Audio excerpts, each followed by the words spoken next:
There's a neural network architecture that's 100 times more accurate than standard networks with 100 times fewer parameters, yet it's completely absent from the agentic AI revolution happening on your laptop right now.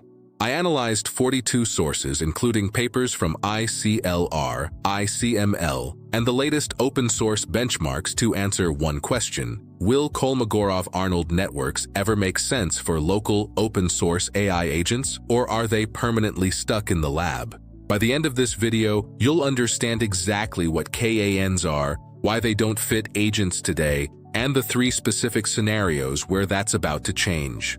I compiled findings from 42 sources, including the original ICLR 2025 oral paper from MIT, ICML 2025 benchmarks, and Archive preprints from December 2025 through June 2026, Gartner market data, and real developer discussions on Reddit and GitHub. No sponsors, no affiliations, just research synthesized into a clear answer. Standard neural networks, called MLPs, that stands for multilayer perceptrons, are like a factory with fixed machines. Data passes through ReLU or sigmoid activations that never change shape. KANs are like a workshop where every single connection reshapes itself to perfectly fit the data flowing through it. Here's the technical difference. MLPs have fixed activation functions sitting on nodes. KANs flip that entirely. They put learnable spline functions on the edges between nodes. Every weight becomes a tiny, flexible curve that adapts to the data.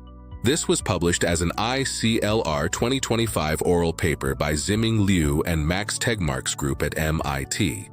A 2-layer with 10 KAN achieves 100 times more accuracy than a 4-layer with 100 MLP for solving physics equations using 100 times fewer parameters. But here's what makes KANs truly special for scientists. You can literally read the learned functions and recognize sine, cosine, or exponential curves. It's AI that shows its work. Now, let's talk about what's happening on the other side of the AI world. Gartner predicts 40% of enterprise applications will embed AI agents by end of 2026, up from less than 5% in 2025. That's an explosion. On the local open source side, tools like Ollama, CrewAI, LangGraph, and Klein let you run autonomous agents on your own hardware right now. Anthropic's Model Context Protocol now has 97 million monthly SDK downloads. So what do agents actually need to function? Fast inference, multi-step planning, persistent memory, and tool calling. The current stack is optimized for transformer architectures, not KANs. According to real benchmarks published at ICML 2025, not marketing claims, here are the 5 concrete reasons KANs aren't in your agent stack today. First, the speed problem. KANs are typically 10 times slower to train, and single image inference takes about 84 milliseconds. Agents need responses in single-digit milliseconds for real-time decision chains. Second, scale mismatch. KANs shine on small structured problems like physics equations. Agents handle messy, high-dimensional language with billions of tokens. These are fundamentally different domains. Third, the toolchain gap. TensorFlow Lite and ONNX runtime have no native KAN support. You simply cannot deploy them in standard production pipelines today. Fourth, the language modeling disconnect. KAN interpretability doesn't apply cleanly to the distributed representations that large language models use for reasoning. Fifth, training overhead. 10 times slower training makes the rapid iteration cycles needed for agent development completely impractical at current speeds. Now here's where it gets interesting. Researchers are identifying 3 bridge scenarios where KANs actually fit. Bridge 1, the sub-module play. KAN-AD detects anomalies with fewer than 1,000 parameters. Imagine a tiny KAN monitoring your agent's behavior for hallucinations with almost zero overhead. Bridge 2, reinforcement learning policy heads. KANs uniquely resist catastrophic forgetting. That's the #1 unsolved problem for agents that need to learn without losing what they already know. Bridge 3, scientific tool calling.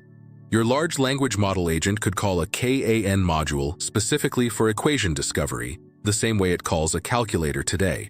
And the speed trajectory is encouraging. We went from unusably slow to Newton-Kaczmar's KAN being 40 times faster than fast KAN, and JAX-based implementations achieving 84 times faster training. Edge deployment is already working. KAN-based posture recognition hits 97% accuracy with only 4,320 parameters, much lighter than traditional MLPs. So here's the honest verdict based on 42 sources with no sponsorship or affiliation. Today, KANs are strictly scientific research tools. In 12 to 18 months, expect to see KAN-based submodules appearing inside agent frameworks for specific tasks, anomaly detection, and scientific tool calling. Long-term, if speed improvements continue, KANs could replace MLP heads in reinforcement learning agents, giving us agents that can show their reasoning like a student showing their math work. KANs won't replace large language models, just like GPUs didn't replace CPUs. They'll augment them as specialized components for tasks where interpretability matters most. If this helped you understand where KANs actually fit, hit subscribe. I break down complex AI topics every week using deep, multi-source research. Drop a comment. Would you use a KAN-based monitoring module in your local agent setup? I'm genuinely curious what this community thinks. And if you want a deeper dive into any of the specific papers like FastCAN or CAN-AD, let me know. Thanks for watching.